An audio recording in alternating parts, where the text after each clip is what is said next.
Tila lalong tumitibay ang ugnayan ni Jericho Rosales at Janine Gutierrez matapos silang mamataang magkasama noong November 1 para dumalaw sa sementeryo. Muli na namang pinakilig ng dalawa ang publiko matapos silang mamataan na magkasamang dumalaw sa sementeryo para alalahanin ang mga yumaong mahal sa buhay, bago magtungo sa isang intimate dinner kasama ang pamilya ni Janine. Kwento ng isang netizen na nakakita umano sa kanila. Tahimik lang sila, simple lang ang suot, parang ayaw magpa-star. Pero halata mo yung respeto ni Jericho sa pamilya ni Janine.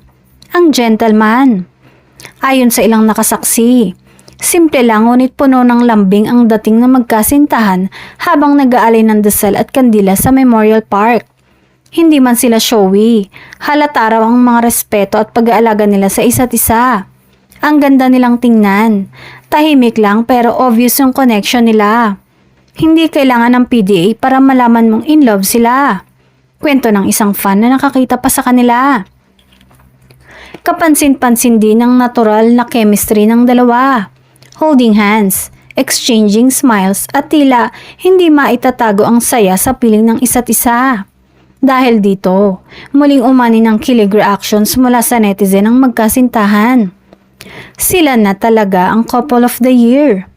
Ang pagsama ni Jericho sa pamilya ni Janine ngayong undas ay patunay lang kung gaano kaseryoso at katatag ang kanilang relasyon.